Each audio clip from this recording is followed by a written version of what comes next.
Hi, I'm John Maxwell. When the top companies in the world are looking for trainers, speakers, and coaches, there's one name that stands above the rest, and that's Maxwell Leadership. Our certified team members have gotten proven results for companies all over the globe, and our reputation, I'm proud to say, is second to none.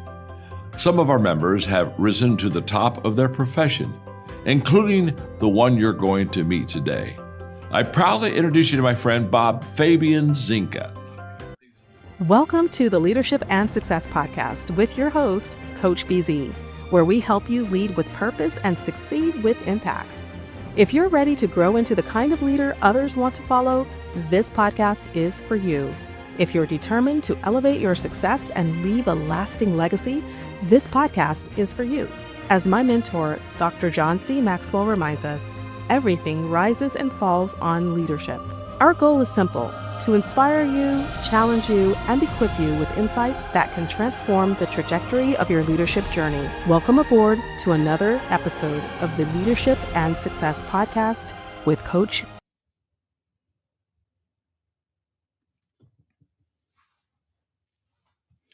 Hello, everyone, and welcome to this special edition of the Leadership and Success Podcast.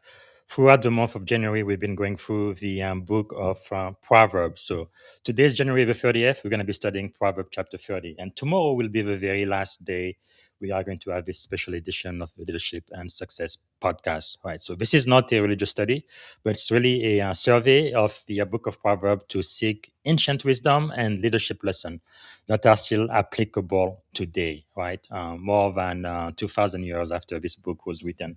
And as you know, for this class, we have two. Where are they? Okay, we have two books for our curriculum. One of them is the 21 Irrefutable Laws of Leadership, and the other one is the Maxwell Leadership Bible, and it has a lot of leadership lessons and principles and articles throughout.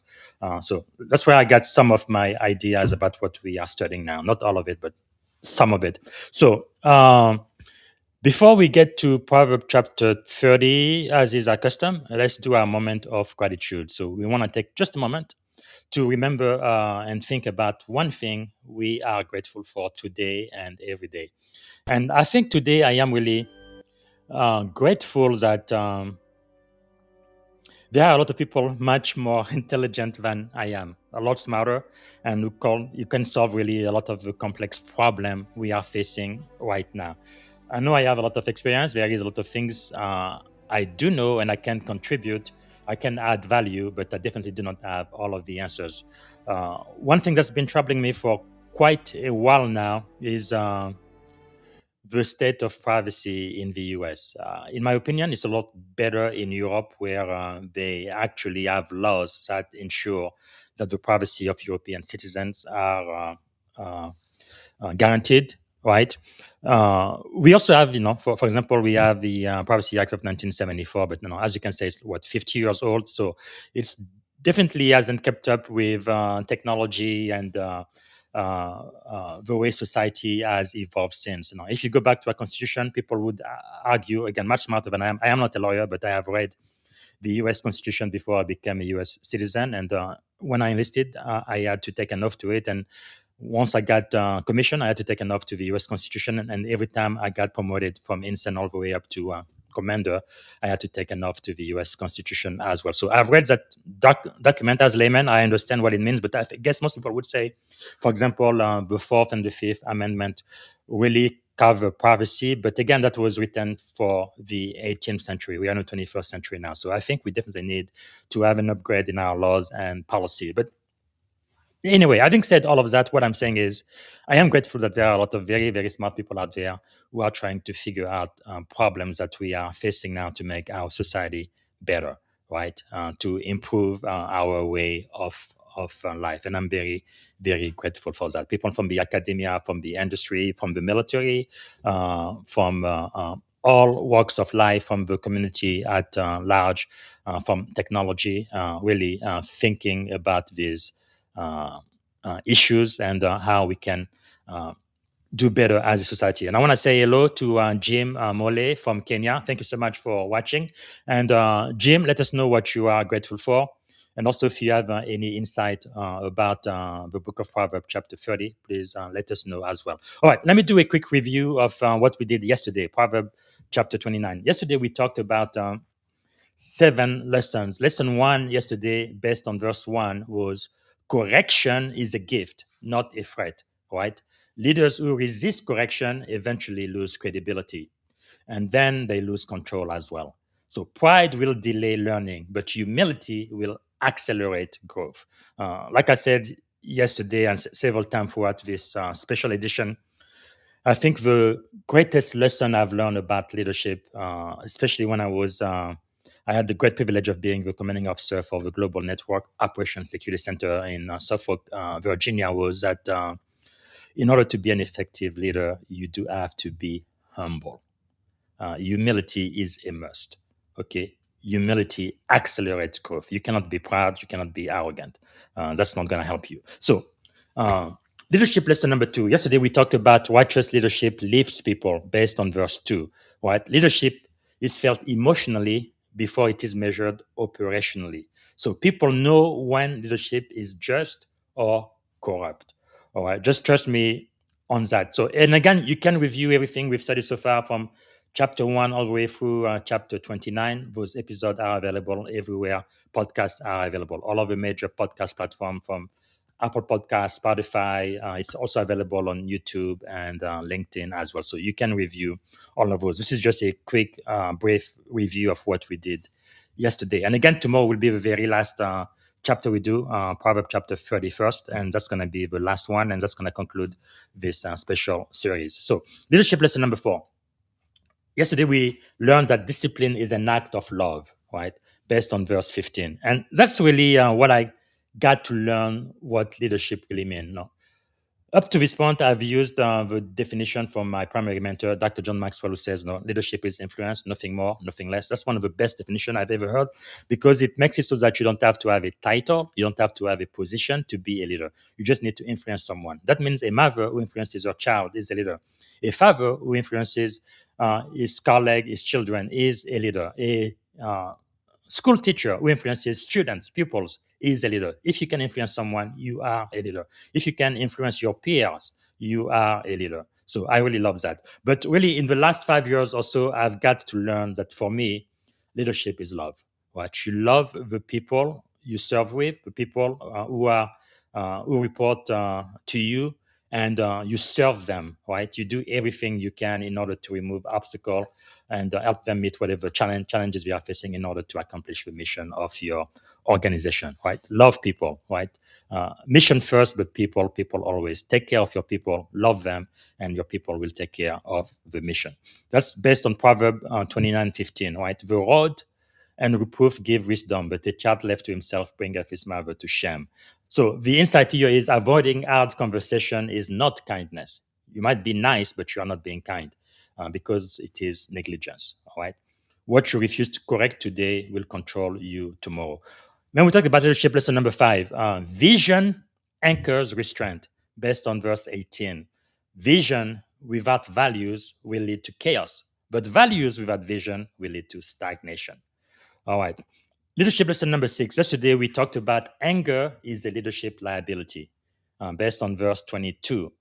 Uncontrolled emotion multiplies conflict and diminishes authority.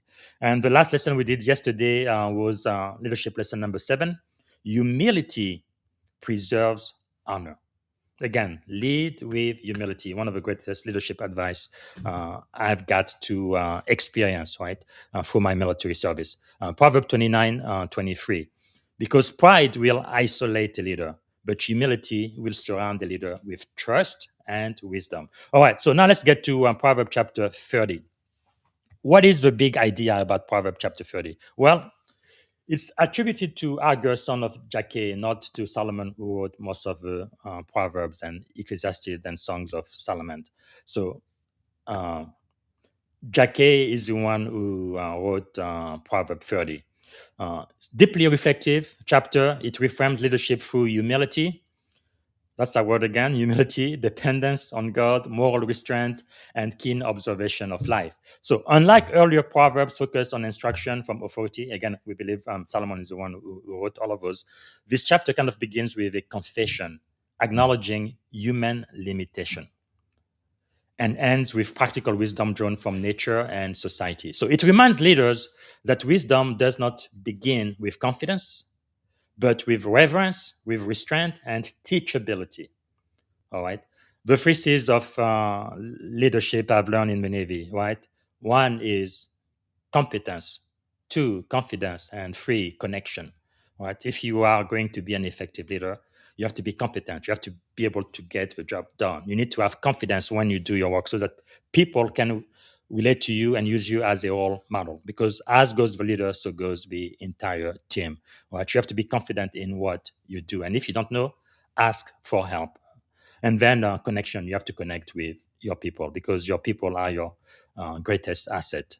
Okay, so true leadership is not proven by power or abundance, but by character, by balance, and by discernment. So the theme for Proverbs chapter 30 is humble leadership, knowing your limits, guarding your desires, and leading with reverence. All right, leadership lesson number one: wisdom begins with humble self awareness. That's going to be verses 1, 2, and 3. Let's listen to that. 1, 2, and 3. The words of Agur, the son of Jacob, his utterance. This man declared to Ithiel and Ukal, Surely I am more stupid than any man, and do not have the understanding of a man. I neither learned wisdom, nor have knowledge of the Holy One. Okay, so again, Proverbs 30, 1 through 3. We just heard that. So Agur opens not with credentials, but with confession, being vulnerable. And I think it's so important for your team member to understand that you are a human being and people do err, right? To err is human. And sometimes you do have to be vulnerable so people can relate to you. So this is not false humility, but it is intellectual honesty, right? Leaders who overestimate their understanding are the most dangerous kind. Those who think they can do no wrong, they know absolutely everything. That's absolutely wrong. Nobody knows everything. Everybody needs help. Everybody has limitation. And you have to be honest as a leader to say, yes, I know the answer for this, but here I don't know the answer, but I can find out. I can ask for help. I can reach out to my mentors, to my coach, right? I can read, I can do research, but I don't know what the answer is. So I'm not just going to make up something. I am honest and I am humble and vulnerable because self-awareness is the gateway to wisdom. And I've said this very often, right? The more I know that I don't know anything, because the more I get knowledge, the more I am aware of what I do not know. Right? I think humility is really, really key in becoming an effective leader. So, how do you apply this? Effective leader, they regularly audit what they don't know. They ask questions. They invite challenge and resist the illusion of omniscience, right? The illusion of knowing everything. Invite feedback, especially as their authority grows. The more authority you have, the more responsibility you have, I believe, the more humble you should be. And I have interviewed quite a few 4-star admiral and general, but really I've never seen a flag officer, right, 1, 2, 3, or 4-star admiral or general who was proud and boastful and puffed up. Never seen. In 21 years I've been in the US Navy, I have never seen it. Any of the branches I have worked with in the military. But now I must tell you, I have seen very, very few senior officers like me, commander, lieutenant colonel, captain, or colonel, who are a little bit too arrogant. I have seen that. But at the level of general and admiral, never. It looks like they all go to some type of humility school or something. But I think it really shows why they were selected to lead at that very, very high level, humility.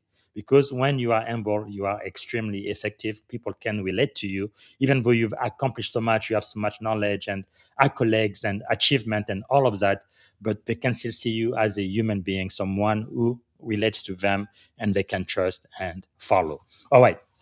So where might confidence be masking blind spots in your leadership? and who is empowered to challenge your thinking today. Over and over again, we see this theme through the Book of Proverbs. You need to have in your inner circle a group of people who have your permission to speak to you freely, tell you exactly what they think, right? You don't want people who are going to tell you what you want to hear. You want people who are going to challenge you, who are going to help you watch out for your blind spot. We all need that. Okay, so the anchor reflection here is leadership matures when certainty gives way to curiosity. I think curiosity is really a master key of success. I don't know everything, but I always want to learn, always learning. I am a student forever. I will never, never stop learning. There is some things that I don't know that I need to find out. That's going to allow me to be more effective, to achieve greater level of success, be a better leader. And that something could be coming not just from my bosses or people I respect or my mentors or my coaches or thought leaders in the industry, but sometimes for the lowest ranked member of my team. And that's happened to me over and over again throughout my career because wisdom doesn't respect rank or position. Leadership, in our opinion, has absolutely nothing to do with rank or position because it's really when people want to follow you. That's where true leadership begins. Not because they have to, but because they want to, because you have a kind of person who deserve to be followed by the way you treat them, by the way you engage with them, and by your character and the way you treat everyone. Okay, so leadership lesson number 2. Here, let's talk about authority must be anchored in God's truth, not human wisdom. And let's read verses 4, 5, and 6. Let's see if I can make this bigger. Okay. Who has ascended into heaven or descended? Who has gathered the wind in his fists? Who has bound the waters in a garment? Who has established all the ends of the earth? What is his name? And what is his son's name, if you know? Every word of God is pure. He is a shield to those who put their trust in him. Do not add to his words, lest he rebuke you, and you be found a liar. All right. Hager contrasts divine wisdom with human speculation. Leaders who distort truth by exaggeration, spin, self-interest, they eventually lose credibility. So even for those who don't believe in God, that is okay. You've got to know that there are limitations to your knowledge. There are limitations to what a human being can do. So we need each other, right? So how do we apply this? Lead from principle, not preference. Anchor decision in timeless truth, ethical standards, and values that do not shift with convenience. You cannot say that, okay, my value today are diversity, equity, and inclusion, and then when we get a different administration in power, oh, I was just lying. That's not exactly who I am. My value are not completely opposite. That just doesn't make any sense. You have to have some core values. For example, as a sailor, my values are honor, courage, commitment. That's what my values are, no matter who is in charge, no matter who's my commanding officer, no matter who's the commander-in-chief of the U.S. Armed Forces. Those will be my value forever, for the rest of my life, because that's who I am at my core. So you have to know what are your value, and you have to lead by your value. Again, a great podcast I would like for you to listen is when I interviewed Terry Maxwell in season 5. I believe it was episode 3 or 4. Maybe 5, but Terry Maxwell, listen to that. She's a woman who lives by her value. That's how she lives. That's how she runs her business. And that's also how she agrees to do business with companies that want to hire her services in order to scale and grow. She absolutely abides by her value. And if there is a mismatch between her value and the value of the people she wants to hire, they will not get hired. If there's a mismatch between her value and the value of the businesses who need her services, she will not work with them. That is so powerful. Live by your value. Okay. Where might you be tempted to add to the truth to protect your image? And what core values anchor your decision under pressure? Especially under pressure. When there is no pressure, it's so easy to say, oh, these are my values, this is what I stand for. But what happens when you are under stress, when you are under pressure? That's really when your character is revealed. So if you say one thing, but then when you're under pressure, you do something completely opposite or different, then that was not your values. That was not who you were. Again, those values have to be core to your identity, to who you are as a person, and then what you do as a team, as an organization. So integrity is preserved when leaders refuse to edit the truth, no matter what. Okay, leadership lesson number 3. Ask for character, not for excess. Let's read verse 7, 8, and 9. Two things I request of you. Deprive me not before I die. Remove falsehood and lies far from me. Give me neither poverty nor riches. Feed me with the food allotted to me, lest I be full and deny you, and say, Who is the Lord? Or lest I be poor and steal, and profane the name of my God. All right. Ask for character, not for excess. Hagar's prayer is quite radical, right? Enough. You recognize that both excess and lack can corrupt character, but leaders are often undone not by scarcity, but by abundance. I was just saying the other day, when you are poor, when you don't have enough, and I think most of us have been there, money seems like it's everything to you. However, once you get a certain level of success and you can meet all of your needs, you have a house, you have a car, you can pay for your bills, and you have money left over. After a while, money isn't going to mean anything anymore, right? Because no, you may have a house and you buy 2, 3, 4, 5 houses, but how many houses can you live in at the same time? Only one. How many cars can you drive at the same time? Only one.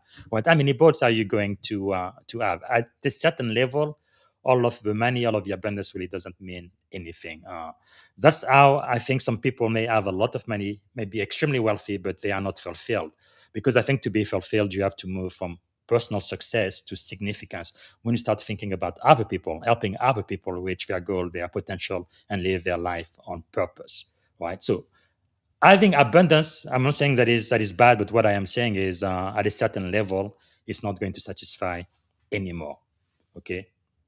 So you have to watch for that. So how do we apply this principle? Practice restraint, define enough in compensation, recognition, power, and control. Sometimes people who are just seeking for that extra dollar for more and more money, more and more power, eventually that is going to lead to their fall.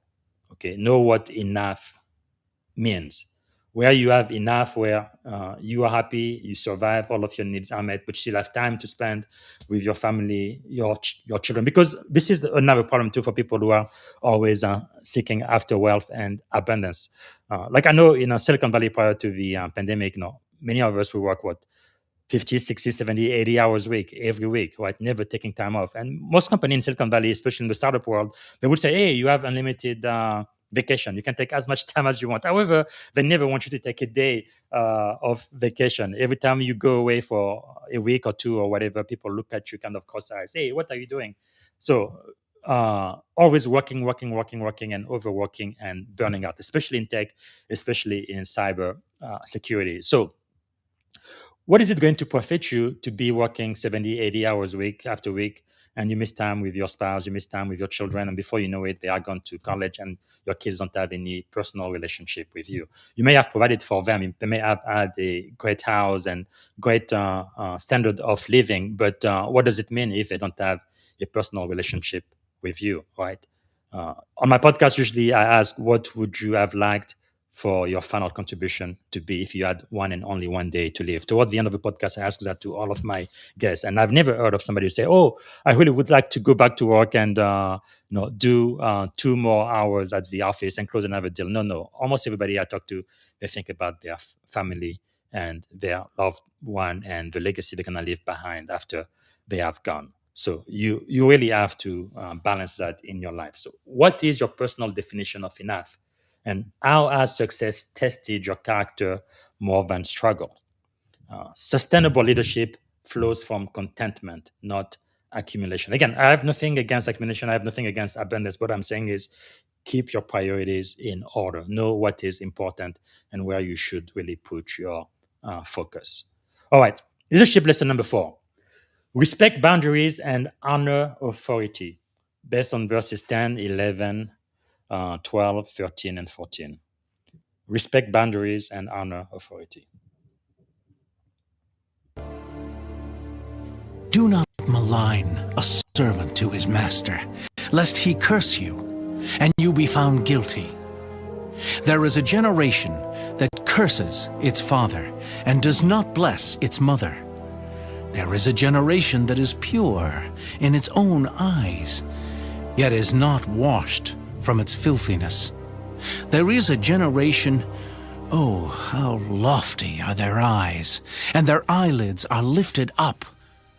There is a generation whose teeth are like swords, and whose fangs are like knives, to devour the poor from off the earth, and the needy from among men. Wow.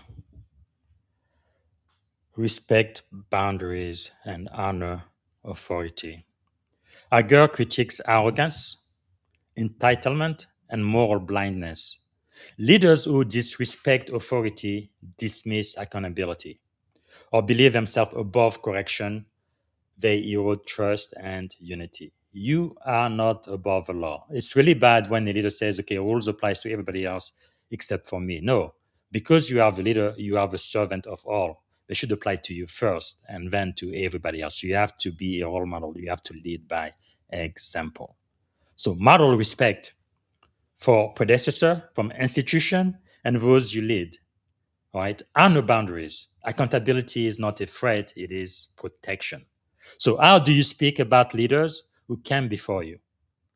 And where might pride be disguising itself as independence? So, the anchor reflection here is leaders who refuse accountability eventually lose authority. All right, leadership lesson number 5. Unchecked desire is never satisfied. Let's read 15 and 16.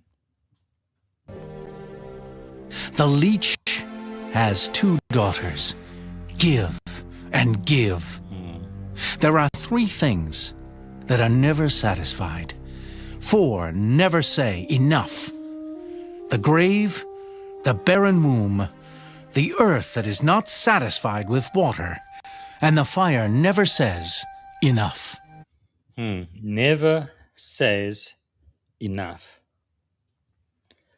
Agur insatiable appetite, power, recognition, control. He warns against all of that. Because desire without discipline is a leadership liability. It's okay to have desire, but you do have to have leadership. You need to have guardrails. So identify patterns of more influence, more credit, more control, then intentionally practice restraint and gratitude. That's another reason why we always start the show with a moment of gratitude. Every single day, take a moment.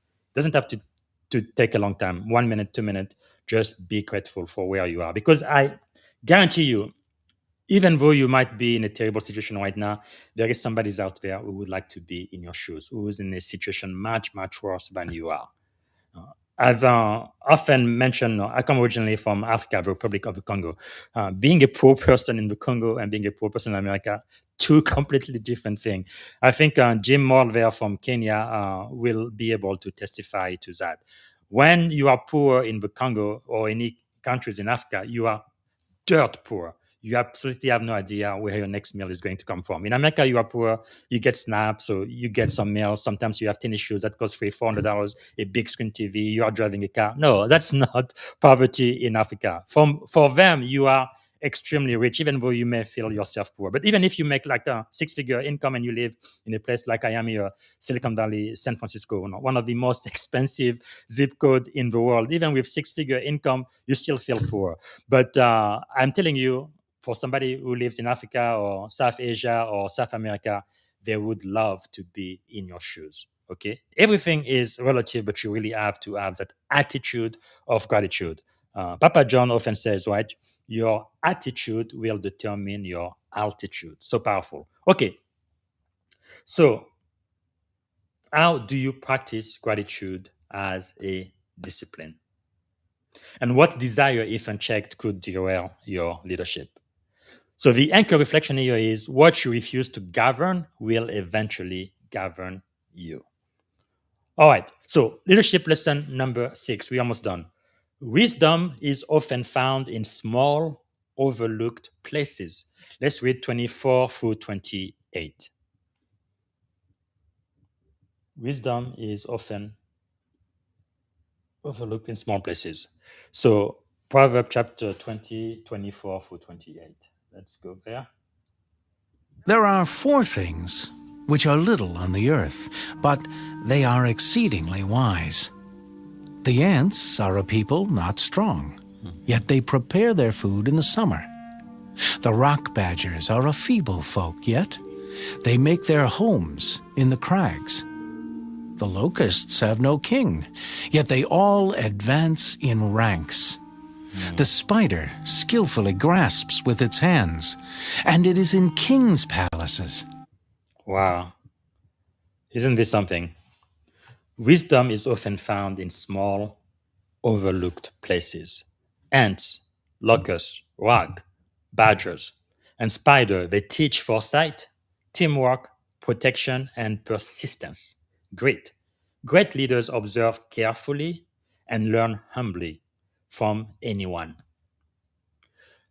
Again, the lesson that my mama taught me so many times, right? She used to say God gave me 2 ears and 1 mouth, and she wanted me to use those in that proportion, right? In that ratio. Listen twice as much as you speak. Okay, learn. Be humble. You don't know everything. Find out where your people come from, their status, their emotional state, how they are doing. Be aware of your environment and your surrounding before you make a decision. Observe carefully and learn humbly. So, how do we apply this? Pay attention to frontline workers, junior team member, and small system. Again, I had the great privilege of being the commanding officer of the Global Network Operations Security Center in Suffolk, Virginia. My goal as the commanding officer, the highest rank officer in the command, was to ensure that I would create an environment where Seaman Recruit Zinga, who I used to be, 21 years ago, that person would feel comfortable, will feel respected, and feel like he belonged. That's the person I was working for. Me, the highest rank officer, wanted to ensure that I was serving the lowest ranked junior enlisted member in the command. That was my job. And I wanted all of my department head and my senior team to do the same thing. We are not there for ourselves, but we are there to add value and add value to the lowest ranked member of the team. Because if we can take care of that junior enlisted service member, then I know for sure we will take care of everybody else, right? And the team will feel loved, accepted, and we're going to take care of everybody, and then they in turn will take care of the mission. All right, that is so important. Pay attention to frontline workers. Like even sometimes I would see people, they go for interviews and they so nice, to the CEO, the board of director, the chairman, all of the VP, and all of the senior people in the enterprise, but then they kind of mistreat the people who might be at the desk or the janitor, or people they feel like, oh, that's just a secretary, I don't have to be kind to them. That's a big, big, big mistake. That's another great lesson that General Colin Powell taught me. Right? He was saying when he was secretary of state in his building, the people who took care of the parking, most of them were immigrant. It looks like mostly from Africa, and they will tell people where to park. And basically, the way they would park people, depending on where you park, right, you might be the first to leave or the last one to go. Because if there are many cars in front of you, then you are going to have to wait. And usually, the way they would decide who's going to be, in the premium parking space and who is not is by how they were treated by the people who work there. When people were nice, okay, we go ahead and put you in the VIP spot. But when people were rude or completely ignore them, then they will make sure they would be in a parking spot that they probably didn't like. And the way, again, the Secretary of State of the United States found out, he got out of his ivory tower, from the higher office at the State Department building. He went all the way to the basement to talk to the little folks, I think they were not even employees. They were contractor. Can you believe that? Now, I've been a DoD contractor. In the Navy, they treated me very nice. In the Army, not so nice. Usually, they think of contractor almost like second-class citizen, but that was like maybe 10, 15 years ago. So things may have changed there. But I could see the difference of how people treated me in the Navy as a DoD contractor and how they did in the Army, right? In the Navy, it was like, you are a subject matter expert. We want to hear from you. What should we do? What do you think? Whereas in the Army, it was almost like, okay, we don't care. Why are you even here? At least that's the feeling I had. I'm just being honest.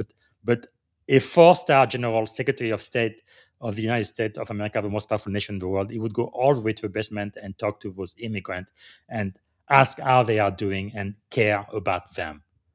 I'm sure he had a million things to do with world affairs and crises all around the world and things, but it took time to do that. That's really leadership. Take care of your people, get to know them, care about the individual. So powerful. And people will never forget that, right? Like Oprah said, I think she learned that from Maya Angelou, her mentor. People will forget everything you say, but they will never, ever forget the way you make them feel. How do you make people feel, especially the least among you? Wow. That's leadership. So how well do you listen to voices without title? Great leaders learn from everything and everyone. And again, I've learned throughout my career, leadership, wisdom doesn't respect rank or title. So you have to be open for instruction, open for feedback, and be willing to learn from everyone at any time. Sometimes even from your enemies or people who perceive you as an enemy. I don't think I have any enemies at all, but I think a few people throughout my career maybe thought that I was. But even when people don't like me for whatever reason, maybe it's my accent, the color of my skin, or whatever it might be, it doesn't matter. And they really say mean things to me and they absolutely want to cut me down. I listen to what they have to say because I am open to wisdom, understanding, feedback. And then I ask myself the question, are you qualified to say what you just said? And if they are, okay, I will listen. If you are not qualified, then I can just ignore what you said. But then I will take what you say and then I'm going to ask the next question. What you said, is it true or is it not factual or is it a complete lie? If it is a lie, then I completely ignore it. It has nothing to do with me. But if it is true, then I'm like, okay, I do have a problem here. Thank you so much for bringing light into this area of my life. Now I am going to work on this and I'm going to get better in this area. That's part of the reason why I have excelled in some skills throughout my career, because people, I think some of them didn't really like me, and they were really trying to criticize me, saying how I was subpar in this specific area, and that was a challenge for me to get better and better. Start learning, right? It takes about what they say, 10,000 hours to become an expert in any field. That's about 5 years or so. If you study something every single day and you are consistent, eventually you are going to become an expert in that field. And eventually, I became very, very good because somebody criticized me 2, 3, 4, 5 years ago. Don't take it personal, right? Look for wisdom. Look for the gold nugget in the dirt. They may be pouring dirt at you, but no, shake it off and look for the wisdom. Look for the gold nugget. Look for what's going to help you get to the next level. Okay, so great leaders learn from everything and everyone. All right, leadership lesson number 7. This is our last lesson today. True leadership carries itself with quiet confidence. So let's read 29, 30, and 31. There are 3 things which are majestic in pace. Yes, 4 which are stately in walk. A lion which is mighty among beasts and does not turn away from any. A greyhound, a male goat also, and a king whose troops are with him. Wow, a king whose troops are with him. Quiet confidence. Our girl closes with images of confident, composed leadership. Calm, cool, and collected, knowing who you are. Because if you know who you are, you do not have to shout. When you are strong, you can show restraint. You don't have to boast because you know exactly who you are. You know where you come from. You know where you are going. You know your capability. You know what you can do. Right? True authority does not rush, boast, or dominate. There is no need for that. It moves with calm assurance. And when you are calm, as a leader, you give permission to your team, even in the midst of chaos, to be calm as well. Hey, we know this. We've done this before.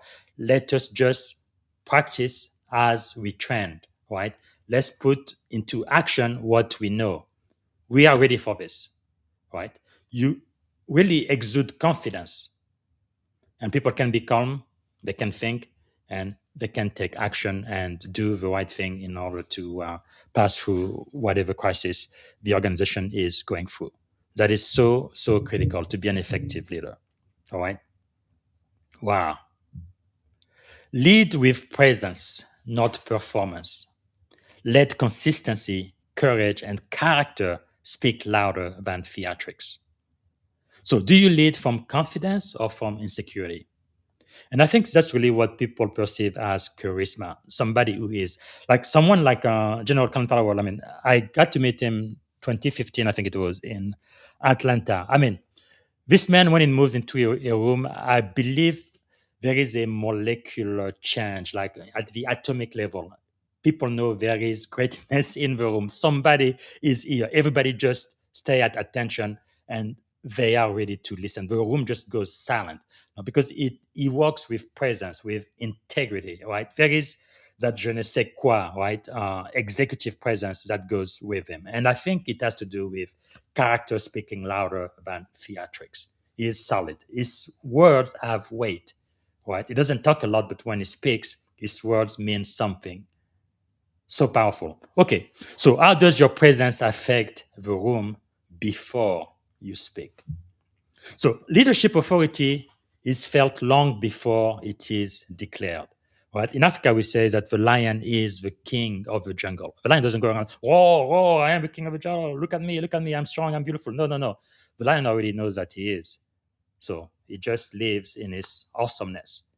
No need to be proud, arrogant, and have all of these theatrics and things like that. When you are a leader and you know exactly who you are, you don't have need for all of that. You can just be calm and confident and focus on your mission and get to action. So, leadership authority is felt long before it is declared. So, this was Proverbs chapter 30. Tomorrow, we're going to do Proverbs chapter 31. That's going to be the very last chapter of our very special edition of the Leadership and Success podcast, right? Ancient wisdom, mentoring from the Book of Proverbs.